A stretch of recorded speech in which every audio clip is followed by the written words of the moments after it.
আমাদের পশ্চিমবঙ্গ রাজ্যের পালা বদলের যে মহাযুদ্ধ তার একজন সৈনিক হিসাবে লড়াইয়ের ময়দানে ছিলাম, তাই কিছুদিন আসতে পারিনি আমাদের এই স্পোর্টস বাংলা চ্যানেলে। তার জন্য আমি ক্ষমা প্রার্থী। কিছু কিছু সময় আমাদের সকলের নিজস্ব স্বার্থ ভুলে আমাদের কিন্তু মাঠে নামতে হয় পুরো সবার স্বার্থের কথা ভেবে। যাই হোক, এটা কোনো রাজনৈতিক চ্যানেল নয়, তাই এই বিষয় নিয়ে আলোচনা এখানে না করাই ভালো। সেখানে পরিবর্তন হয়ে গেছে, আর এসে দেখলাম খেলার মাঠেও অনেক পরিবর্তন হয়েছে, বিশেষ করে পয়েন্টস টেবিলে। এই মুহূর্তে আজকে 7ই মে পয়েন্টস টেবিল কোথায় দাঁড়িয়ে আছে তারপর আসছি আজকের ম্যাচের আলোচনায়। গতকালকে যে ম্যাচ হয়ে গেল, হায়দ্রাবাদ খুব ভালো খেলেছে। হায়দ্রাবাদের জার্সি পরেই আমি আপডেট দিতে বসেছি সেই কারণে। প্রথমেই আমরা পয়েন্টস টেবিলে যেটা দেখতে পাচ্ছি তা হচ্ছে গিয়ে দেখুন, সানরাইজার হায়দ্রাবাদ কিন্তু এই মুহূর্তে 1 নম্বরে চলে গেছে। 11খানা ম্যাচে 7খানা জয়, 4খানা হার এবং 14 পয়েন্টস নিয়ে তাদের রান রেটও মোটামুটি ভালোই, একেবারে 1 নম্বর। আর 1 নম্বর থেকে 2 নম্বরে এসে গেছে পাঞ্জাব কিংস, পরপর 3টি হারের সৌজন্যে। এছাড়া আমরা আরসিবিকে দেখতে পাচ্ছি 3-এ, আজকে আরসিবির খেলা আছে। 4-এ রাজস্থান রয়্যালস। গুজরাটের স্থান এই মুহূর্তে 5ম।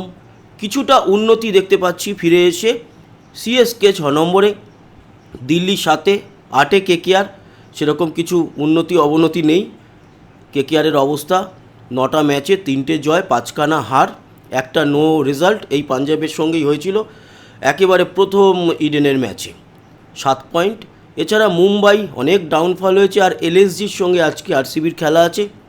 এলএসজি একেবারে নিচের দিক থেকে প্রথম স্থান দখল করে রেখেছে। এবার গতকালকের ম্যাচ নিয়ে একটু আলোচনা করি।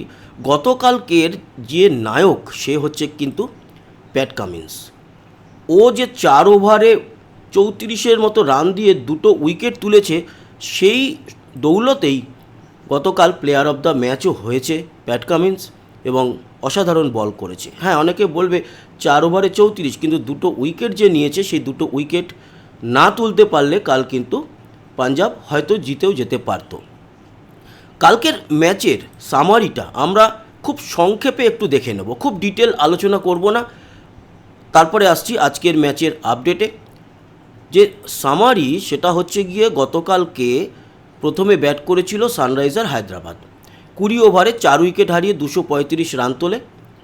তার বিরুদ্ধে 20 ওভারে 7 উইকেট হারিয়ে 202 রান তুলতে সক্ষম হয়েছে পাঞ্জাব, এবং এটি ছিল 49তম ম্যাচ 74টা ম্যাচের মধ্যে।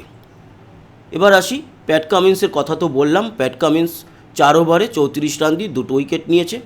সানরাইজারের হয়ে যারা ব্যাট করেছে, টপ 3 ব্যাটার হচ্ছে হেনরি ক্লাসেন 43 বলে 69, ঈশান কিষান 32 বলে 55, ট্রাভিস হেড 19 বলে 38, যুজবেন্দ্র চাহাল 4 ওভার বল করে 32 রান দিয়ে 1 উইকেট। লকি ফার্গুসন 4 ওভার বল করে 41 রান দিয়ে 1 উইকেট। আর্শদীপ সিং 4 ওভার বল করে 43 রান দিয়ে 1 উইকেট। এই হচ্ছে টপ 3 বলার পাঞ্জাবের তরফ থেকে।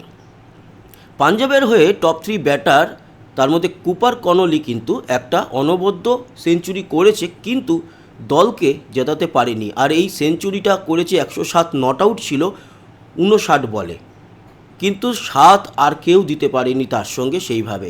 যেমন মার্কাস স্টয়নিস 14 বলে 28 একটু বেটার, আর সুরিয়াংস সেডস 17 বলে 25 মোটামুটি। এছাড়া আর কেউ বেটার পারফর্ম করতে পারেনি। প্যাট কামিন্সের কথা তো বললামই। এছাড়া শিভাং কুমার 4 ওভার বল করে 45 রান দিয়ে 2 উইকেট, আর নীতিশ কুমার রেড্ডি 2 ওভার বল করে 11 রান দিয়ে 1 উইকেট। এই গেল গিয়ে গতকালকের ম্যাচের সামারি। এবার আমরা আলোচনা করব আজকের ম্যাচ নিয়ে। আজকের ম্যাচে কে জিততে পারে বা কারা বা কোন দল জিততে পারে সেটা আপনারা তো কমেন্টসে জানাবেন। যেরকম আমরা আগের ফরম্যাট ছিল, পরের দিনে আলোচনা করতাম যে কে কে সবার প্রথম বলেছিল এই দল জিতবে, সেই কমেন্টস আমরা আগামীকাল নেব। আজকের এই ম্যাচের যে আপডেট দিচ্ছি তার নিচে অবশ্যই, মানে এই ভিডিওর নিচে কমেন্টসটা করবেন। দেখুন আজকের ম্যাচ ডে, আজকে হচ্ছে গিয়ে লখনৌ সুপার জায়ান্টস একেবারে শেষে আছে, লাস্টে আছে, ভার্সেস আরসিবি মানে রয়্যাল চ্যালেঞ্জার্স ব্যাঙ্গালোর। ম্যাচের টাইম হচ্ছে সন্ধ্যে 7:30। একানা স্টেডিয়ামে। একানা স্টেডিয়াম সম্পর্কে আসছি ইনফরমেশানে, তার আগে বলে রাখি হেড টু হেড যদি দেখা যায় তাহলে এখনও পর্যন্ত 7টি ম্যাচ হয়েছে। 7টি ম্যাচের মধ্যে 2টোতে মাত্র এলএসজি জিতেছে এবং 2টো যে জিতেছে সেই 2টোই এই একানা স্টেডিয়ামে আজকে যেখানে খেলা। বাকি 7টা ম্যাচের মধ্যে 5খানায় জয়লাভ করেছে আরসিবি। এই গেল গিয়ে ম্যাচের হেড টু হেড। এবার আসি এই যে একানা স্টেডিয়ামে আজকে খেলা, সেই স্টেডিয়ামের রেকর্ড কি বলছে। একানা স্টেডিয়ামের আর একটা নাম হচ্ছে অটল বিহারী বাজপেয়ী ক্রিকেট স্টেডিয়াম এবং এই মাঠে এখনও পর্যন্ত এলএসজি 24খানা ম্যাচ খেলেছে। তার মধ্যে মোটামুটি ওই 50-50 বলতে পারেন, তার কারণ 11খানায় জয় পেয়েছে, 12খানায় তারা হেরেছে, একটা নো রেজাল্ট, তার মানে 50-50 প্রায়। হায়েস্ট টিম টোটাল এখানে এলএসজির 227 3 উইকেটে ভার্সেস আরসিবি 2025 সালে, মানে আজকে যাদের সঙ্গে ম্যাচ তাদের এগেনস্টেই এই মাঠে হায়েস্ট টোটাল করেছিল মানে লখনৌ 227 3 উইকেট হারিয়ে। আবার লোয়েস্ট টোটাল আরসিবির ভার্সেসই করেছিল এই মাঠেই, সেটা হচ্ছে 108 অল আউট হয়ে গিয়েছিল 2023-এ। সবচেয়ে বেশি এই মাঠে রান করেছে কেএল রাহুল 540 রান, আর এই মাঠে সবথেকে বেশি উইকেট নিয়েছে রবি বিষ্ণই 19টা উইকেট নিয়েছে। এছাড়া আরও একটা মৌখিকভাবে বলে রাখি, এখানে আমি ডেটাটা গ্রাফিক্সে দেখাইনি, নিচে যে দেখতে পাচ্ছেন সেই ডেটা হচ্ছে কি এই মাঠে আরসিবি বনাম এলএসজির খেলা হয়েছে এখনও পর্যন্ত 3খানা। 3টের মধ্যে অবশ্য এলএসজি 2টোতে জয়লাভ করেছে, আরসিবি একটাই জয়লাভ করেছে। ওই যে বলছিলাম না যে হেড টু হেডে এখনও পর্যন্ত 7খানা ম্যাচের মধ্যে মানে আরসিবি বনাম এলএসজির 7টা ম্যাচের মধ্যে 2খানাতে এলএসজি জয়লাভ করেছে। এই দুটোই যে জয় সেই দুটো এই মাঠেই পেয়েছিল। আজকের ওয়েদার কীরকম থাকবে অবশ্যই জানাবো, তার আগে এই পার্সেন্টেজ কোন দলের কতটা জেতার চান্স সেটা আপনাদের সঙ্গে আলোচনা করে নিই। তো আমরা চলে যাব আবার উইন প্রবাবিলিটিতে। সেখানে কি বলছে এলএসজি বনাম আরসিবি আজকে 50তম ম্যাচ এবং উইন প্রবাবিলিটি বলছে 40% হচ্ছে গিয়ে এলএসজি মানে লখনৌয়ের জেতার চান্স, আর রয়্যাল চ্যালেঞ্জার্স ব্যাঙ্গালোরের জেতার চান্স হচ্ছে গিয়ে 60%। আপনারা জানাবেন কোন দল এই মাঠে জিততে পারে। অবশ্যই আমরা কালকে কিন্তু কমেন্টসে সেই বিষয়গুলো নিয়ে আলোচনাও করব যে কে বা কারা কারা বলেছিল যে জিততে পারে আরসিবি কিংবা এলএসজি, যেই জিতুক।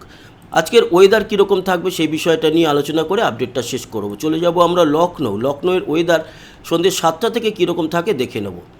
লখনৌ হচ্ছে গিয়ে আমাদের উত্তরপ্রদেশ প্রয়াগরাজের কাছাকাছি, এখানে এই হচ্ছে লখনৌ। ঠিক আছে, লখনৌতে আজকে ওয়েদার কীরকম থাকবে তো আমরা চলে যাই সন্ধেবেলায় একেবারে 7টা নাগাদ। খেলা 7:30টায়, আমরা 7টা থেকে যদি ওয়েদারটা দেখি, লখনৌতে আজকে সন্ধেবেলার দিকে একটু হাওয়া চলবে, তবে হাওয়ার গতিবেগ খুব বেশি নয়, 11 কিলোমিটার। আজকে সন্ধ্যের দিকে বৃষ্টি আছে কিনা দেখব। লখনৌতে কিন্তু একটু সামান্য বৃষ্টির আভাস পাচ্ছি আমরা সন্ধ্যের দিকে, দেখতেই পাচ্ছেন আপনারাও, এবং সেটা আরও ভালোভাবে বোঝা যাবে যদি বৃষ্টির পরিমাণে যাই তাহলে কি বলছে। বৃষ্টির পরিমাণে অবশ্য বলছে যে খুব একটা কিছু বৃষ্টির জন্য যে খেলা বন্ধ হয়ে যাবে সেরকম নয়, তবে হালকা মাঝারি বৃষ্টি সেখানে হওয়ার সম্ভাবনা দেখা যাচ্ছে সন্ধেবেলার দিকেই। তাপমাত্রা কীরকম থাকবে যখন খেলা শুরু হবে সন্ধ্যে 7টা নাগাদ, তখন কিন্তু তাপমাত্রা বেশ মনোরম 23 মানে ঠিকঠাকই আছে, ভালো তাপমাত্রা, ঠান্ডা মানে শীত করবে না কিন্তু একটু ঠান্ডাই রয়েছে। রাতে যখন খেলা শেষ হবে তখন আর সামান্য 1 ডিগ্রি কমে 22। এবং আমরা যদি দৃষ্টিপাতে যাই যে শিশিরজনিত কোনো সেকেন্ড ইনিংসে ব্যাপার আছে কি না, তো সেক্ষেত্রে দেখা যাচ্ছে যেহেতু একটু মেঘলা আকাশ এবং ঝিরিঝিরি বৃষ্টি, সে কারণে একটুখানি ঘাস ভিজা থাকবে, শিশির যে খুব বেশি পড়বে সেরকম কোনো ব্যাপার দেখা যাচ্ছে না। তো বন্ধুরা এই ছিল গিয়ে আপডেট, আশা করি এই ইনফরমেশান আপডেট কাজে লাগলো। অবশ্যই আপনারা আমাদের সঙ্গে জুড়ে থাকবেন সাবস্ক্রাইব করে, আর লাইক আর শেয়ার করবেন, কমেন্ট বক্সে জানাবেন যে আজকের ম্যাচে কে জিততে পারে। সবাই ভালো থাকবেন, টাটা।